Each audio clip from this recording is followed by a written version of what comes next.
नमस्कार, India voice देख रहे हैं आप और मैं हूं आपके साथ शिवम दुबे। इंडिया वॉइस के खास कार्यक्रम देवभूमि समाचार में आप सबका स्वागत है। बुलेटिन की शुरुआत करेंगे उत्तराखंड की मुख्य सचिव राधा रतूड़ी राज्य में अवैध खनन पर सख्त।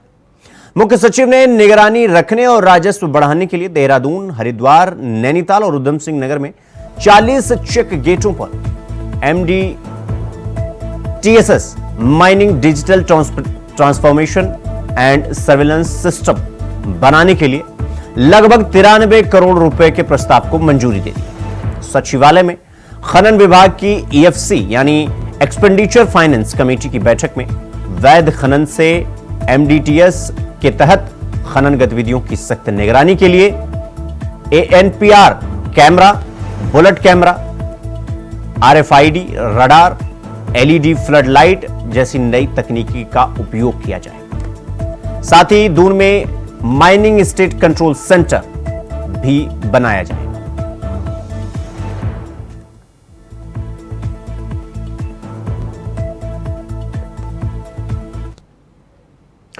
अगली खबर देहरादून से है, जहां कैबिनेट मंत्री सतपाल महाराज ने लोक निर्माण विभाग के साथ समीक्षा बैठक की, जिसमें प्रदेश की सड़कों की स्थिति की समीक्षा की गई, जिस पर सतपाल महाराज ने बन रही सड़कों की स्थिति और सड़कों के काम शुरू करने का आदेश दिया। इसके साथ ही चारधाम यात्रा को सुगम बनाने के लिए वैकल्पिक सड़कों की स्थिति पर बात की गई और गंगोत्री राजमार्ग को सही करने का आदेश दिया गया। साथ ही बड़ी लंबी गाड़ियों की चारधाम में एंट्री पर रोक लगाई गई। पहाड़ों पर साइन बोर्ड की संख्या को बढ़ाया जाए ताकि श्रद्धालुओं और यात्रियों को असुविधा न हो।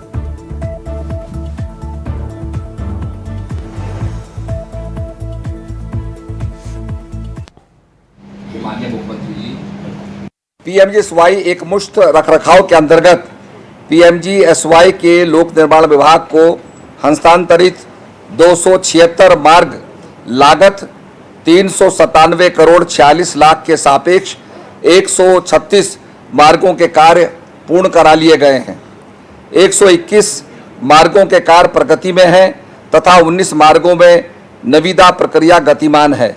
उक्त योजनाओं में आज तक 178 करोड़ 68 लाख का व्यय किया जा चुका है।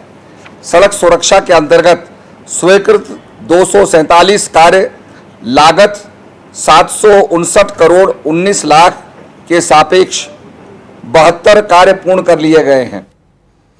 तो वहीं उपचुनाव के तारीखों का ऐलान होने के साथ ही राजनीतिक दलों ने अपने अपने प्रत्याशियों के नामांकन की तारीखों का ऐलान कर दिया है। भाजपा के प्रदेश अध्यक्ष महेंद्र भट्ट ने उपचुनाव में जीत का दावा करते हुए विपक्षी पार्टियों को फिर से मात देने की बात कही है। भाजपा प्रदेश अध्यक्ष महेंद्र भट्ट से बातचीत की है हमारे संवाददाता अभय कैंतुरा ने। आइए आपको सुनवाते हैं। उत्तराखंड में उपचुनाव का दंगल चरम पर पहुंच चुका है। प्रत्याशियों के नामों घोषणा हो चुके हैं। हमारे साथ बातचीत करने के लिए बीजेपी के प्रदेश अध्यक्ष राज्यसभा तो महेंद्र भट्ट जी, उनसे बातचीत करेंगे। सर, उपचुनाव की तारीखों का ऐलान भी हो गया था, नॉमिनेशन तक। आपकी रणनीति क्या है सर? कांग्रेस तो ये कह रही है कि आप लोग पैरासूट कैंडिडेट हर जगह उतारने में माहिर हो चुके हैं। हम जैसे ही कैंडिडेट उतारते हैं वो कैंडिडेट जनता की पसंद का कैंडिडेट होता है। भारतीय जनता पार्टी ही नहीं, जनता को जिताने के लिए काम करती है। और मैं आज कह सकता हूँ कि दोनों जो हमारी विधानसभा है, हम दोनों विधानसभा में बहुत अच्छे मत जीतने जा रहे हैं। मंगलौर हम कभी नहीं जीते, इस बार मंगलौर की जनता भी विकास को ये आधार बनाने वाली है और विकास के आधार पर हम जीतने वाले हैं। बद्रीनाथ विधानसभा का जहाँ तक विषय है, बद्रीनाथ विधानसभा भाजपा में रही है और पिछले चुनाव में क्योंकि मैं स्वयं प्रत्याशी जीत नहीं पाया, लेकिन ये भी एक संयोग कही है कि जो हमसे जीता था आज भाजपा के अंदर है, भारतीय जनता पार्टी को जिताने का प्रयास करेगी। बद्रीनाथ के तो नब्ज आप पूरी तरीके से जानते हैं, लेकिन लखपत को कैसे आंक रहे हैं सर? क्योंकि कांग्रेस ये मान रही है कि जो आदमी जमीन धरातल का था वो सीधा मुकाबला उनसे करेगा जो दल बदलने का काम कर रहे हैं। नहीं, देखिए, कांग्रेस का प्रत्याशी किस रूप में उनका चयन हुआ मैं कह नहीं सकता हूं, पर हमारे प्रत्याशी लगातार जिला पंचायत के 2-3 बार वहां अध्यक्ष रहे, उनकी पत्नी जिला पंचायत अध्यक्ष है। इसके साथ साथ लगातार 3 बार वो क्षेत्र का उन्होंने प्रतिनिधित्व किया है, कैबिनेट मिनिस्टर रहे हैं, निर्दलीय भी विधानसभा जीते हैं। तो स्वतः ही जनता इस सब का मूल्यांकन करती है। कांग्रेस उस सीट को कभी जीत नहीं सकती है अब आज की तारीख में, क्योंकि वहां मुख्य मुकाबला होता था, मेरा राज भंडारी के रूप में होता था। भंडारी जी के आने के बाद भारतीय जनता पार्टी और मजबूत हुई है। तो मंगलौर पे क्या मुकाबला त्रिकोणीय नजर आता है आपको? बसपा की लगता है कि अभी भी कुछ गेम करेगी वहाँ पे, सिंपैथी वोट करें? और निश्चित रूप से बहुजन समाज पार्टी को भी वहाँ वोट मिलेगा, क्योंकि वो सीट पिछली बार बसपा में जीती थी, इस बार उनके पुत्र को बसपा ने कैंडिडेट बनाया है, तो बसपा का एक पक्ष है, वो अपना वोट वो लेंगे और भारतीय जनता पार्टी अपने मतदाताओं को भारतीय जनता पक्ष में खड़ा करेगी। हम लोग प्रयास कर रहे हैं। कल हमारी बैठक हुई है, प्रबंधन समिति की बैठक हुई है, और मैं कह सकता हूँ सारे कार्यकर्ता हमारे चुनाव में लग जाएंगे और भारतीय जनता पार्टी इस बार मंगलौर में इतिहास कायम करेगी। मंगलौर का इतिहास हमेशा बीजेपी के अगेंस्ट रहा है, जनता को कैसे समझाएंगे सर कि करतार को इस बार सपोर्ट करे, बीजेपी उनको ले पूरा करे? देखिए, निश्चित रूप से हमने हर बार प्रयास किया कि मंगलौर सीट हम लोग जीतें, लेकिन मंगलौर का चुनाव बाई इलेक्शन पहली बार हो रहा है और केंद्र में सरकार है, राज्य में सरकार है, तो मंगलौर की जनता भी जानती है विकास को वोट करना है और अपोजिशन के विधायक को जिताकर विकास ही बाधित होता है। इस बात को वहाँ की जनता जानती है और मुझे पूरा विश्वास है कि मंगलौर की जनता विकास को मत करेगी और भारतीय जनता पार्टी वहाँ से जीतेगी। आखिरी सवाल, नॉमिनेशन के लिए कब आप लोगों ने तिथियां करी है? स्टार प्रचारकों की सूची जारी कर चुके हैं। 20 तारीख को नामांकन तिथि तय है और माननीय मुख्यमंत्री जी मेरा दोनों नामांकन में रहना होगा। हमने अपने जो सारे विधायक हैं उनको उसमें आमंत्रित किया है। पौड़ी लोकसभा के 13 विधायक नामांकन के दिन उपस्थित रहेंगे और मैं कह सकता हूँ अच्छे माहौल में नामांकन होकर बड़ी संख्या में मतदाता पहुंचेंगे। थैंक यू सर बातचीत करने के लिए। बीजेपी प्रदेश अध्यक्ष महेंद्र भट्ट ने साफ तौर पर कहा है कि दंगल भले ही कैसा हो, लेकिन डबल इंजन की सरकार का असर जरूर दिखेगा, जनता को वो असर दिखना भी शुरू होगा और जो जनता चाहती है वो विकास के काम भी यहाँ पर होंगे। जीत बीजेपी को मिलेगी, जीत का दावा वो कर रहे हैं। Cameraman India voice Dehradun. तो इसी कड़ी में भाजपा ने अपने स्टार प्रचारकों की लिस्ट भी जारी कर दी है, जिसमें मुख्यमंत्री पुष्कर सिंह धामी के साथ साथ प्रदेश के कई और नेता मौजूद हैं। लक्ष्य यह है कि दोनों विधानसभाओं में बम्पर जीत हासिल करके जीत के जश्न को बरकरार रखा जाए। और इस पर ज्यादा जानकारी दे रहे हैं हमारे संवाददाता तुषार गुप्ता। उत्तराखंड में होने जा रहे उपचुनावों के लिए भारतीय जनता पार्टी ने अपने स्टार प्रचारक की लिस्ट जारी कर दी है और इसमें अगर मैं बात करूं तो 40 नाम इसमें शामिल किए गए हैं। सबसे ऊपर अगर नाम बताऊं, मुख्यमंत्री पुष्कर सिंह धामी इसमें मुख्य भूमिका में रहने वाले हैं और दोनों ही जो सीट है बद्रीनाथ और मंगलौर की सीट, इसमें मुख्यमंत्री पुष्कर सिंह धामी का एक अहम भूमिका रहने वाली है। दोनों ही सीट 2022 में भारतीय जनता पार्टी हारी थी, तो ऐसे में सारा दमखम भारतीय जनता पार्टी इसमें झोंकने वाली है और जो मिथ्या चल रहा है मंगलौर को लेकर लगातार कांग्रेस और बीएसपी वहां पर जीती है, उसे भी तोड़ने की कोशिश की जाएगी।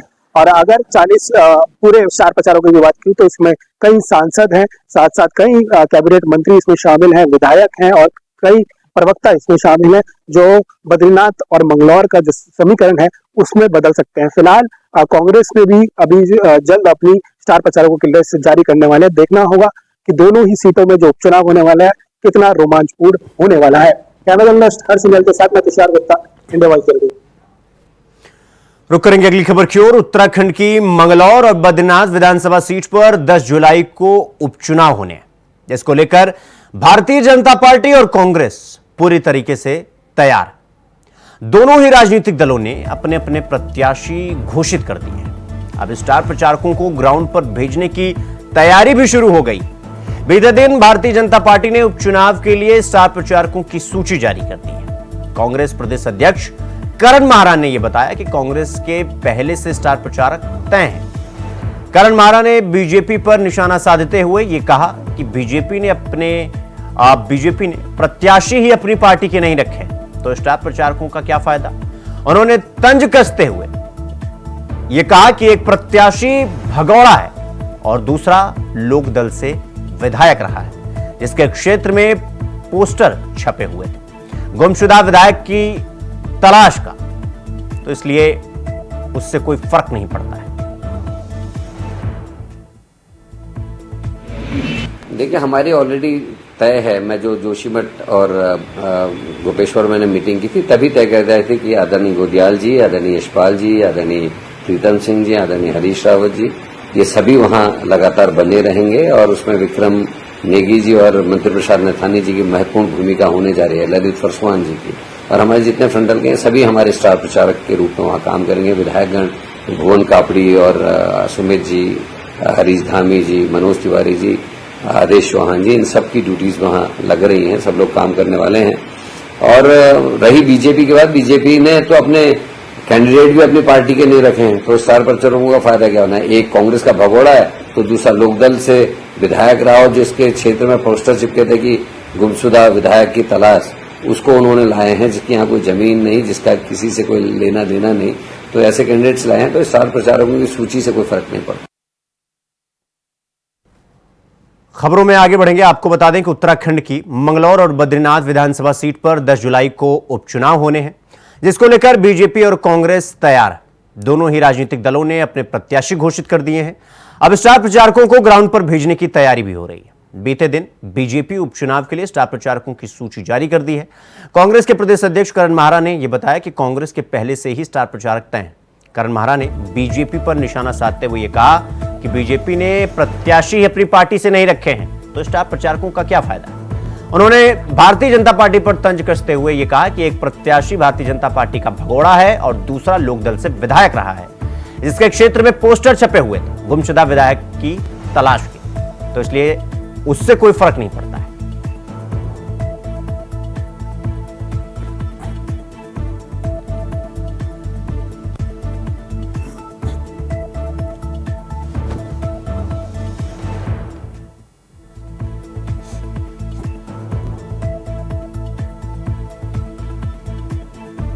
देखिए हमारी ऑलरेडी तय है, मैं जो जोशीमठ और गोपेश्वर मैंने मीटिंग की थी तभी तय कर दिया थी कि आदरणीय गोदियाल जी, आदरणीय यशपाल जी, आदरणीय प्रीतम सिंह जी, आदरणीय हरीश रावत जी, ये सभी वहाँ लगातार बने रहेंगे और उसमें विक्रम नेगी जी और मंत्री प्रसाद नथानी जी की महत्वपूर्ण भूमिका होने जा रही है, ललित फरसवान जी की, और हमारे जितने फ्रंटल के हैं सभी हमारे स्टार प्रचारक के रूप में वहाँ काम करेंगे। विधायकगण भुवन कापड़ी और सुमित जी, हरीश धामी जी, मनोज तिवारी जी, आदेश चौहान जी, इन सब की ड्यूटीज़ वहाँ लग रही हैं, सब लोग काम करने वाले हैं।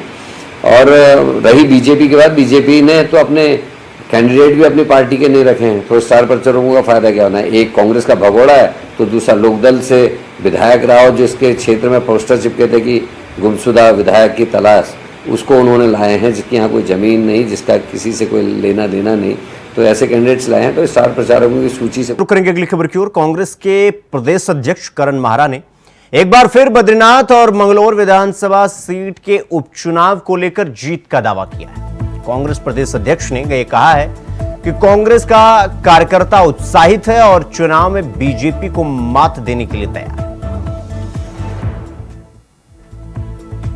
बीजेपी को गए हैं, बाहरी कैंडिडेट्स हैं और बीजेपी के वर्कर्स में काफ़ी नाराज़गी है, वो नाराज हैं। और दूसरी तरफ बद्रीनाथ में कांग्रेस के कार्यकर्ताओं में बहुत गुस्सा है राजेंद्र भंडारी को लेकर। उनको ये लगता है कि इस व्यक्ति ने धोखा दिया है।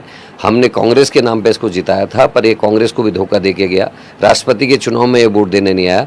और इतना बड़ा झूठा है कि लगातार ऑन कैमरा बीजेपी को गाली देते हुए कई वीडियोज़ मेरे पास हैं जिसमें बीजेपी को कह रहा है कि खरीद फरोख्त करती है, ये करती है, अपनी आने वाले हैं। और ये जनता को आकलन करना है कि कैसे व्यक्ति को उनको अपना नेतृत्व सौंपना है। चरित्रवान और जो अपने दृढ़ निश्चय वाला व्यक्ति उसको जिताना है, ये ऐसे व्यक्ति को जिताना है जो थाली का बैगन है, ये जनता को तय करना है। देखिए आमने सामने का मुकाबला है। बद्रीनाथ में बहुत सारे विषय हैं। जोशीमठ की बर्बादी बीजेपी के सिर जा रही है, उसमें हमारे पूर्व विधायक और बीजेपी के वर्तमान अध्यक्ष दोनों दोषी हैं, उन्होंने कहीं इस मामले को नहीं उठाया। करंट से लोग मरे, उसमें इनकी जो भूमिका रही। उसके अलावा जोशीमठ में ही शंकराचार्य जी की कर्मभूमि है, उनकी तपोभूमि है, शंकराचार्य जी का अपमान है। अंकिता भंडारी आसपास की है, जो अग्निवीर योजना है उसका है, तो इन सभी चीज़ों का असर वहाँ पड़ेगा और मुझे लगता है कि हम बद्रीनाथ की सीट अच्छे मार्जिन से जीतेंगे। तो एक बार फिर आज देश के प्रधानमंत्री नरेंद्र मोदी किसानों को किसान सम्मान निधि के तहत सम्मान निधि दी। प्रधानमंत्री मोदी ने वाराणसी से देश के कई राज्यों में मौजूद 9 करोड़ 25 लाख किसानों को सम्मान निधि दिया। कृषि मंत्री गणेश जोशी ने प्रधानमंत्री मोदी का आभार प्रकट करते हुए कहा कि किसानों को सम्मान देने का काम बीजेपी सरकार में हुआ। राज्य के 7,31,567 किसानों को 166 करोड़ रुपए की सम्मान निधि मिलने लगी।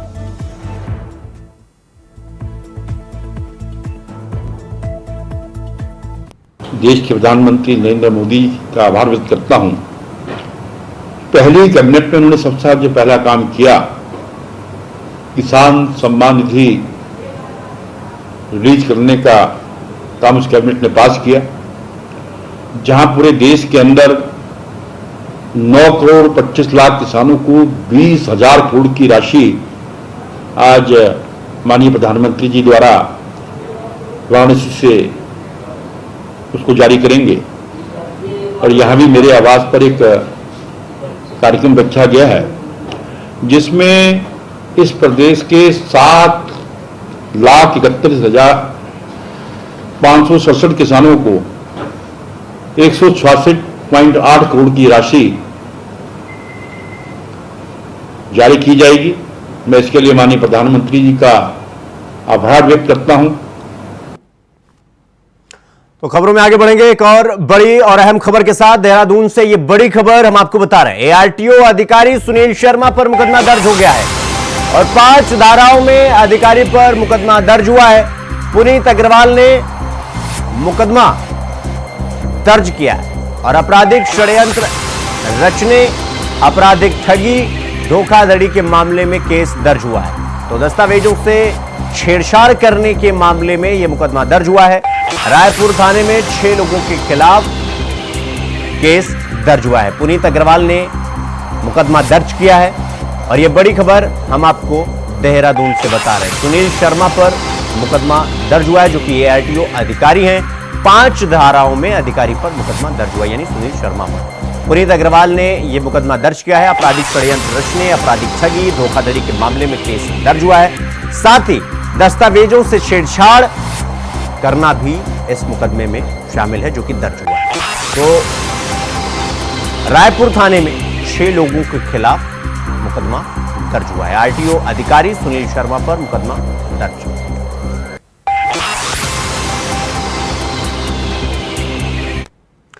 तो वहीं देहरादून के रायपुर थाना क्षेत्र के अंतर्गत हुई वारदात के बाद फरार चल रहे आरोपी को राजस्थान से पुलिस ने धर दबोचा। इसकी जानकारी देते हुए एसएसपी अजय सिंह ने बताया कि रायपुर मर्डर केस में मुख्य आरोपी रामवीर, जो कि मुजफ्फरनगर का रहने वाला है और कई मुकदमा इस पर पहले भी हो चुका है, उसको राजस्थान से गिरफ्तार कर लिया गया है। एक दूसरे आरोपी को भी गिरफ्तार किया जा चुका है, यानी अब तक कुल 5 आरोपियों को हिरासत में पुलिस ने ले लिया है। इसके साथ ही एसएसपी अजय सिंह ने यह बताया कि दर्ज हुए एफआईआर के मुताबिक घटना में घिरे बाकी 2 आरोपी फरार चल रहे हैं, जिनकी तलाश पुलिस लगातार कर रही है और जल्द ही उन आरोपियों को भी गिरफ्तार कर लिया जाएगा। देखिए, रायपुर के मर्डर केस में जो प्राथमिक रूप से जानकारी मिली थी उसके आधार पर जो मुकदमा दर्ज हुआ था उसमें 3 लोग की गिरफ्तारी सेम डे हो गई थी और जिनको अगले दिन न्यायालय में पेश किया गया था। साथ ही साथ इसमें गोली चलाने अन्य लोग जो लोग चिन्हित हुए थे, इसमें रामवीर था जो मुजफ्फरनगर का रहने वाला है, इस पर काफी सारे मुकदमे हैं। इसकी आज जो है कोटपुतली पड़ता है राजस्थान में, वहां से इसकी अरेस्टिंग हमारी टीम द्वारा की गई है। साथ ही साथ इसमें एक अंकुश की गिरफ्तारी भी की गई जो शांति विहार रायपुर का रहने वाला है, जिसको षड्यंत्र में आज इसकी गिरफ्तारी भी की गई। तो टोटल अब तक देखा जाए तो 5 लोग इसमें अरेस्ट हो गए हैं। इसमें 2 लोग अभी और मेन नाम हमारे प्रकाश में आए जो घटना के समय मौजूद थे या घटना के समय में षड्यंत्र में शामिल थे या डायरेक्टली कहीं इन्वॉल्व थे। उनके लिए हमारी टीमें लगी हुई है और उसका प्रयास जारी कि 2 अन्य को भी जल्दी गिरफ्तार कर लिया जाए। खबर देहरादून से है, जहां भारतीय किसान यूनियन वेलफेयर के राष्ट्रीय अध्यक्ष सोमदत्त शर्मा ने प्रेस क्लब में यूनियन के पदाधिकारियों के साथ प्रेस कॉन्फ्रेंस कर प्रदेश के अधिकारियों पर भ्रष्टाचार के कई बड़े और संगीन आरोप लगाए और सरकार को इस मामले में संज्ञान लेने की चेतावनी देते हुए यह कहा है कि अगर किसान की समस्याओं का समाधान नहीं होगा तो एक बार फिर किसान सड़कों और भ्रष्ट अधिकारियों के केंद्र के आगे आंदोलन करने के लिए मजबूर हैं।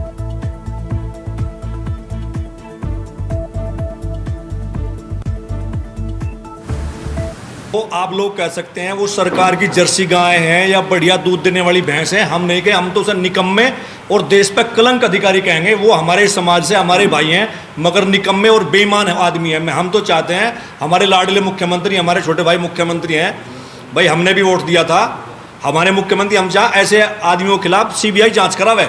उन्होंने इस प्रदेश की जो भूमि है वन विभाग की उसे 55,000 में बेच दिया।